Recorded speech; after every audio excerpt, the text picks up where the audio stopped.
Siguiente pregunta. Andrés Lepe pregunta, ¿tienes en mente hacer un tour por Sudamérica? Pues Andrés, sí lo tengo en mente. De hecho, llevo ya como 2-3 años intentando que me armen un tour por Sudamérica, porque de hecho me encanta Sudamérica y estoy frito por hacer un tour, por ir a Colombia, Venezuela, a México, a Argentina, Chile, en fin, un montón de sitios. Entonces, bueno, yo lo llevo intentando, pues como te digo, 3-4 años, hablando con una agencia, luego me cambié, hablando con otra.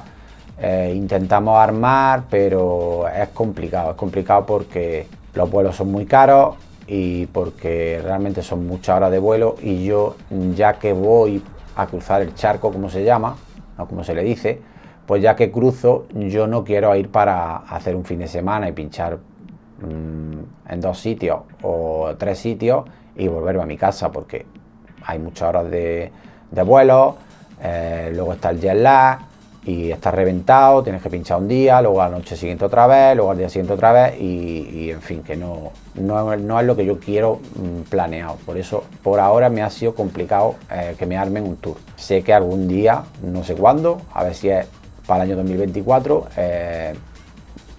consigo que me armen un tour. Siguiente pregunta de G-Danger777, dice, me parece que el groove a altos BPM o hard groove, tú verás, parece que está cogiendo más repercusión en las cabinas actualmente. ¿Crees que puede ponerse tan de moda y tan comercial como está ahora el hard techno? Yo creo que no, en mi opinión, por lo que yo he visto todos estos años y por los movimientos de la música y de la moda. El groove realmente nunca ha estado en el puesto número 1 de, digamos, de preferido o de lo que la gente elige a la hora de pinchar. Entonces no creo que llegue a ponerse a nivel del techno. Simplemente estará ahí, el techno estará por otro lado y el techno tal cual siempre va a estar en el puesto número 1, o el hard techno. En este caso ahora está de moda el hard techno y está por encima del techno. Cuando pase un añito, pienso yo que el hard techno ya va a estar achicharrado, como pasó con el scrum, y la gente ya no lo va a poder ni escuchar, ni ver ni de lejos, y va a empezar otra vez a cambiar la música. El groove va a estar ahí, va a haber fiestecillas, va a haber en line-up, va a haber DJs de hard techno mezclados con hard groove, pero nunca va a ponerse a nivel del techno o del hard techno. Siguiente pregunta. Víctor me pregunta, ¿qué te parece cómo está la escena actual, todo el postureo y todo ese rollo? Evidentemente, mi opinión real es que no me gusta nada. Muchas veces lo he pensado y también lo he hablado con colegas y tal, que he dicho, cuando yo empecé en esto de la música, cuando yo vi la primera vez a un DJ, cuando yo supe que se podía hacer música, si yo hubiera sabido que realmente llegaría un punto en esta industria en el que lo que más prima o lo más importante es el look que lleves, el manager que tengas, los contactos que tengas, el dinero que tengas y el choque de la cabina, todo lo importante no depende de ti, sino de muchos exponentes. Tu técnica y tu práctica y tu arte no cuenta en esa suma, ¿no? Si yo lo hubiera sabido, yo no me hubiera metido en este mundillo. No me gusta cómo está la escena actual, no me gusta que ya todos los DJs pinchen la misma música, que ya a la hora de pinchar tienes que estar bailando, tienes que estar haciendo movimientos a la gente o haciéndole cosas o subiéndote la tarima o haciendo chorradas para llamar la atención. O haces eso o no vale. Entonces, claro, evidentemente no me gusta, porque yo no soy un tío que, de hecho, en cabina, los que me conozcáis pinchando lo sabréis, yo me concentro 100% a la hora de pinchar y estoy pendiente de mis 3-4 platos, hacer lo que yo aprendí, por lo que yo he luchado. Entonces, hoy en día, como eso da igual, que la gente pone un tema y lo que hacen es que suene, y cuando llega la parada, ponerse a cantar, ponerse a hacerle cosas a la gente, a mí eso no me gusta, no puedo hacerlo. Y bueno, pues como eso es lo que está de moda ahora, yo creo que eso va a pasar de moda. Digamos que alguien empezó a hacerlo, digamos que se separó del resto de los DJs, que entonces la gente cuando lo veía decían, hostia, es que este tío mira lo que hace en la cabina, que le hace así a la gente y que se pone a cantar y tal. Entonces, como era algo nuevo, que eso es lo que nos gusta a todos, la novedad. Como era algo nuevo, pues la gente le empezó a gustar, y otros que venían por detrás, las nuevas generaciones, y chequean, dicen, hostia, esto parece que triunfa, esto parece que le gusta a la gente, lo copian y todos van copiándose unos a otros. Entonces, claro, los DJs de ahora lo único que hacen es como un planning o un plan de negocio. Dicen, a ver, yo quiero ser DJ, yo quiero ser como el tío ese que está ahí arriba. ¿Qué tengo que hacer? Me tengo que poner un nombre súper extraño, a ser posible siglas, por ejemplo, PRWM. O sea, cuanto más extraño sea tu nombre, tienes más facilidad para triunfar. Luego, otro exponente, tienes que llevar una indumentaria. A ser posible, si te buscas un disfraz, una careta y una indumentaria acorde, ya tienes otro punto más para poder triunfar. Y luego, si luego en la cabina simplemente te dedicas a poner música que está de moda actual, ya tienes el combo. Tienes los 3 elementos por los que te va a ser mucho más fácil triunfar. A ver, siguiente pregunta. Emilio Bravo dice, ahora sí voy con mi pregunta. David, con todos los años de producción que lleva en el cuerpo, dime a tu opinión personal cuáles son los 5 mejores tracks que has hecho y los 5 tracks que dijiste podría haber mejorado algunas cosas más. Saludazos desde el otro lado del charco. Un saludo, Emilio, hasta allí, hasta muy lejos que sé que estás. A ver, esa pregunta es muy complicada porque tengo tantos temas que ya olvido hasta temas que he hecho. Pero bueno, voy a intentar enumerar 5. Evidentemente, San Salvador, Tinnitus, This is Techno, AK-47, Catania. Con esos 5, así a primera instancia, ¿no? Porque ya os he dicho que tengo tantísimos temas que ni me acuerdo. Tendría que haber una lista y hacer una selección y luego otra subselección y ya elegí entre 5, pero vamos, son los 5, digamos, que tengo más grabados, los 5 más que más he puesto y los 5 que más suelo poner. Y luego, en cuanto a lo que me preguntas de temas que podría haber mejorado, la verdad es que yo cuando ya libero un tema, cuando ya lo saco, es porque ya estoy totalmente satisfecho de, pues, tanto de la secuencia como del sonido. Entonces no me arrepiento o no me he arrepentido en ningún momento de algún tema que haya dicho, hostia, este tenía que haber metido esto, tenía que haber metido lo otro. Simplemente, como lo hice en ese momento, me parecieron que estaban bien, porque también soy bastante perfeccionista, entonces le doy muchas vueltas y cuando ya sé que seguro ya no le voy a meter más nada y que está como me gusta, pues así lo publico. Quizás algunos temas sí que a lo mejor me he arrepentido del sonido que tenían, pero es una cosa complicada porque como esto, desde que yo empecé hasta ahora, es como una fase de aprendizaje continuo, pues hay fases de tu vida como productor que igual no sonabas tan bien y hay otras que igual sonaban mejor, en fin, como una cosa que vas cambiando tú también con los años, con los gustos y con el sonido. Pues evidentemente ahora me gusta más el sonido que tengo ahora, pero escucho temas antiguos que digo, el tema está guapo, pero le faltaba a lo mejor que el bombo tuviera más presencia o que el bajo y el bombo estuvieran más acordes, que tuviera más pegada. En fin, hay temas, sobre todo de los primeros, como yo que sé, el Mole Off o el Moleón o el Esteban Lo, temas de esos de vinilo que realmente no me quedé contento del todo con el sonido, pero es lo que sabía hacer en ese momento y así se quedaron. Siguiente pregunta. Ebrieda de Naltamar me pregunta, cosa más rara que has visto haciendo un set. He visto gente, pues ya sabéis, gente muy morada y colocones muy extremos, pero tampoco he visto barbaridades o locuras que yo haya dicho, pero ¿qué hace esta gente? A lo mejor una cosa así que puedo recordar así a simple vista que me pasó pinchando, pues una chica me hizo así, vamos, no estaba sin nada, o sea, tenía sujetador, pero que me hizo así y me enseñó sujetador con las bombonas. Eso, digamos que así a simple recuerdo, pues quizás lo que más me impactó fue en un país de estos, no sé si fue en Croacia o en Eslovenia, no me acuerdo porque hace ya muchos años, pero me sorprendió, ¿no? Porque realmente yo solo había visto a lo mejor en estrellas del rock o en cosas muy ya de fanáticos y bueno, no sé si lo hizo de broma para llamar la atención o por lo que lo hizo, pero así pues es lo primero que me he acordado. Siguiente pregunta. Felipe Rubí, esta pregunta es bastante interesante. Dice, buenas David, te dejo 2, a ver si suerte. ¿qué temas no producidos por David Moleón te hubiese encantado producir y por qué?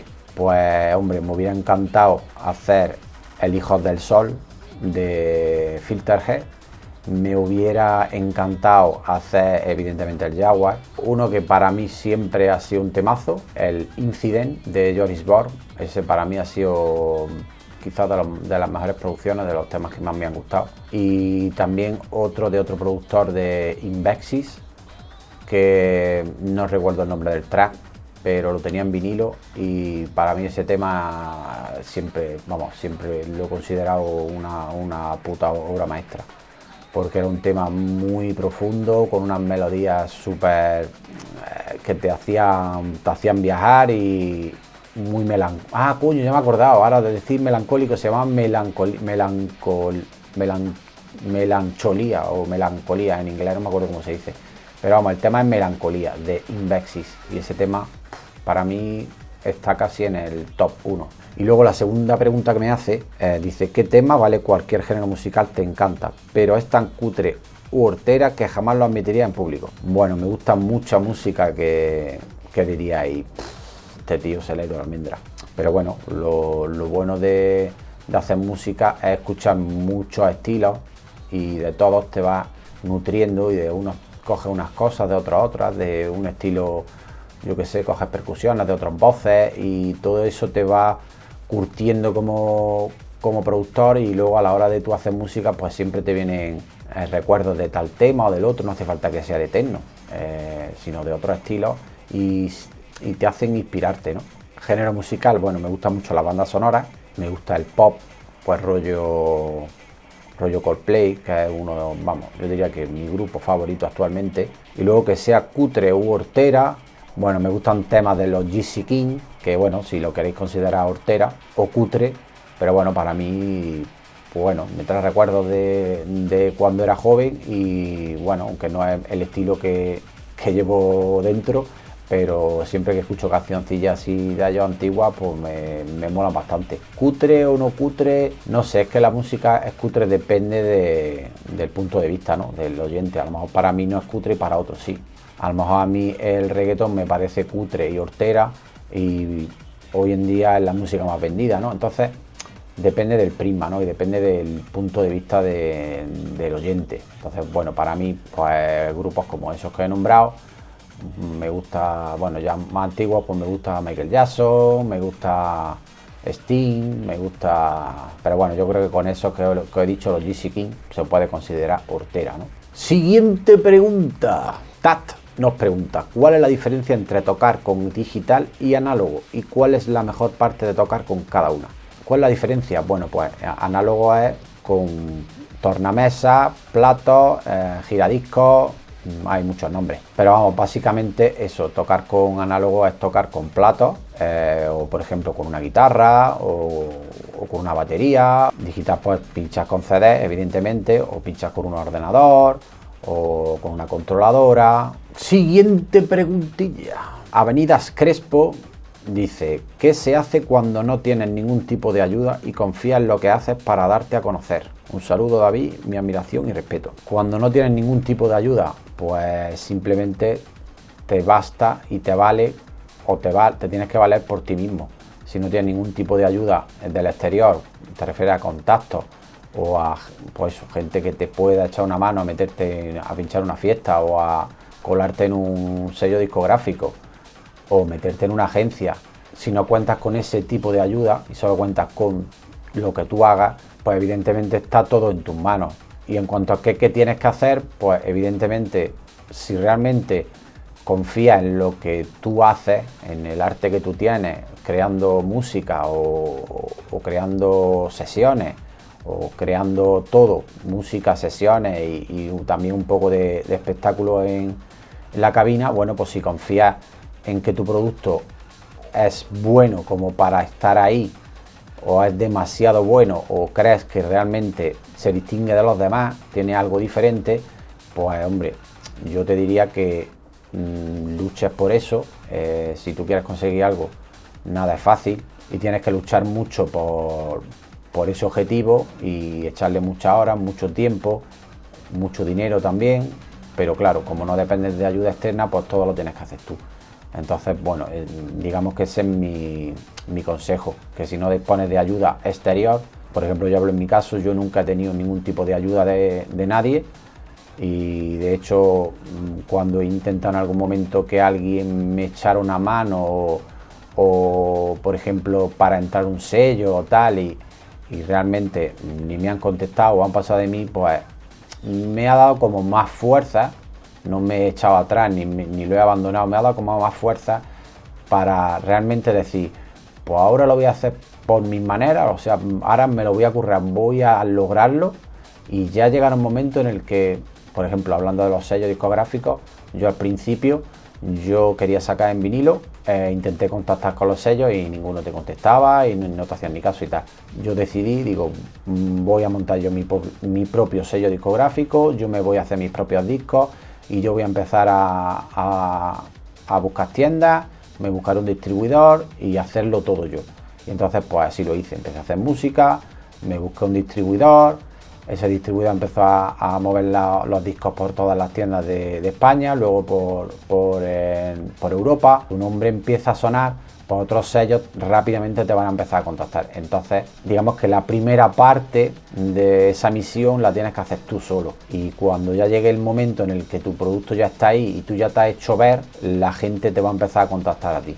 Entonces ese es mi consejo, que si realmente crees en tu producto, que le eche mucho tiempo y que luche hasta la muerte por ello y que vaya por todas. Siguiente pregunta. Génesis pregunta, ¿qué consejos daría a un DJ que lleva pocos años y que no hay locales en su ciudad para pinchar música techno? Y los pocos que hay, en contadas ocasiones, solo puede poner música house tranquila. Es decir, tiene que buscarse la vida fuera de su ciudad para pinchar género que de verdad le gusta. Evidentemente, si está en una ciudad que no pinchas la música que tú pinchas, solo puedes hacer dos cosas. Una, o montas tú la fiesta, empiezas a hacer eventos con la música que a ti te gusta, o te echas un poco para adelante y te mudas de ciudad. O te vas a Berlín, o yo que sé, te vas a Madrid, o te vas a ciudades donde haya más escena y donde tengas más posibilidades y el abanico se te abra para poder actuar. Siguiente pregunta. Sandwicho DJ dice, ¿cuánto tiempo ha pasado desde que empezaste con la producción y con la música hasta que comenzaste a despegar y se empezaron a interesar los sellos por tus temas? Bueno, esto lo contesté en una pregunta anterior, más o menos. Y bueno, yo desde que dije voy a hacer música hasta que los sellos se empezaron a interesar por mí y ya me empezaron a contactar y ya querían música mía en sus sellos, entre 2 y 3 años. Eso fue más o menos el plazo. Desde el primer tema que yo saqué hasta que ya me empezaron a llamar, pues eso, 2 o 3 años. Siguiente pregunta. Ángel Garrote Rández dice, ¿cuántos años llevas pinchando y quién es tu DJ de referencia? Bueno, pinchando llevo desde el 97, porque en el 96 fue cuando, digamos, empezó el veneno a correr por mi sangre y dije, esto del DJ, ¿qué es? Yo quiero aprender, yo quiero hacer eso. Entonces ya ahí empecé a hacer mis primeras pinitas en el 97, toqué mis primeros platos, hice mis primeras mezclas y a partir de ahí, del año 97, pues hasta ahora llevo 24, 25, no estoy seguro. ¿Y quién es mi DJ referencia? Pues mi DJ referencia siempre ha sido Cristian Varela, porque para mí siempre ha sido un tío súper innovador, un virtuoso de los platos, y de él pues he aprendido muchos trucos, muchas técnicas y siempre me ha encantado. Entonces para mí, si solo pudiera nombrar uno, evidentemente pues Cristian Varela. Siguiente pregunta. Manu me pregunta, ¿qué opinas de la escena hard groove y el new school? ¿Conoces artistas actuales de estos géneros? ¿Eres un referente de esto? Bueno, ya he hablado en otras preguntas anteriores, ya hemos hablado de lo del hard groove, de lo que opino, de la escena, de todo eso. Pero bueno, por contestarte algo así también relacionado con eso, que ahora pues se está escuchando un poco más, que hombre, a mí me alegra y me viene bien, porque ya a la hora de buscar música o de comprarla me es un poquillo más fácil, porque hace nada me era totalmente imposible porque es que no había nada de hard groove y lo que había era malísimo. Opino que todo lo que sea que más gente se una a hacer hard groove y que haya hard groove de calidad, pues nos beneficia a todos, ¿no? Y bueno, artistas actuales, pues sí, conozco pues eso, el Chlar o Clar, Alarico, pero bueno, hard groove como tal, para mí no son.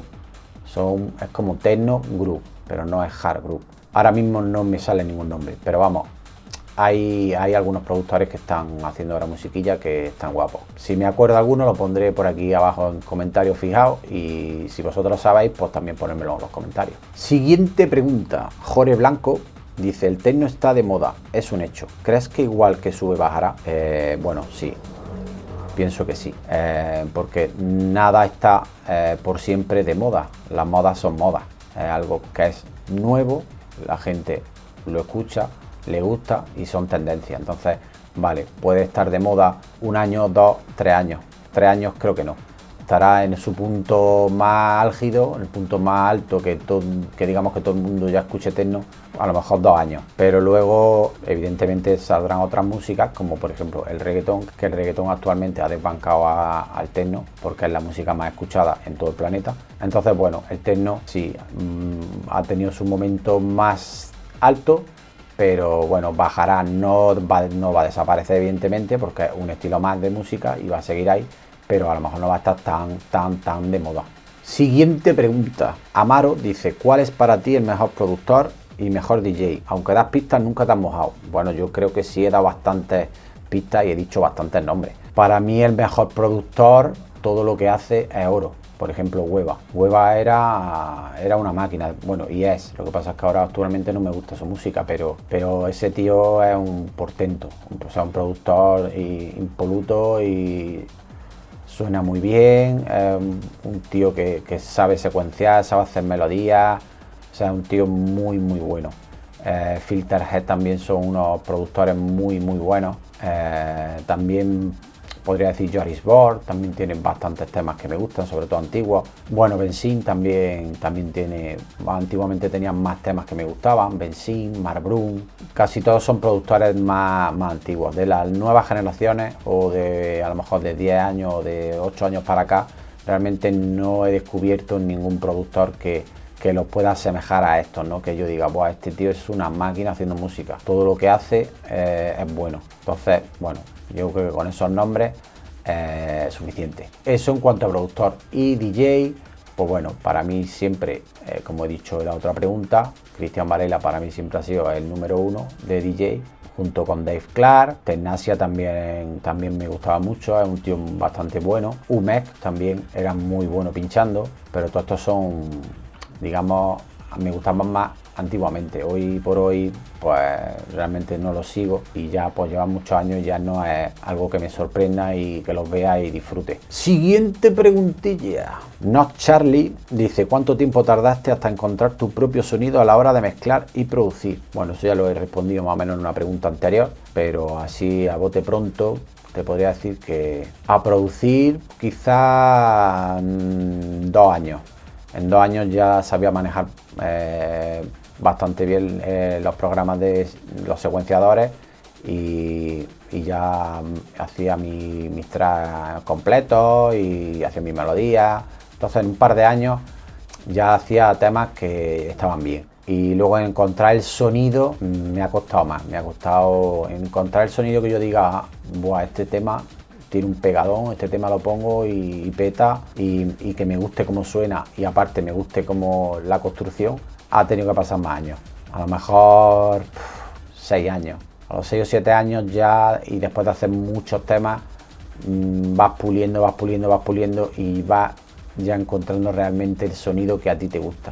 Y bueno, hasta aquí todas las preguntas que me había hecho algunas, pero más o menos eran duplicadas, o que ya me la habían preguntado de otra forma, entonces tampoco voy a contestar lo mismo. Creo que va a salir un vídeo bastante largo, y nada, espero que os mole, y si así, pues ya sabéis, que me deis muchos likes, que me pongáis en comentarios pues qué os parece, y nada, que si este vídeo mola mucho y veo que tiene mucha repercusión, y que os hincháis de poner comentarios y de que lo veáis y que lo compartáis, pues igual hago una segunda edición de preguntas. Así que todo depende de vosotros. Si realmente os habéis quedado con dudas y queréis seguir preguntándome movidas y tal, apoyad mucho el vídeo, y más adelante, si veo que el vídeo ha funcionado, pues prepararé otra tanda de preguntas y respuestas. Así que nada, sus colegas, que lo dicho, que nos vemos en el siguiente vídeo. Suscríbete si no lo estás y dale like. Sus colegas. Adiós.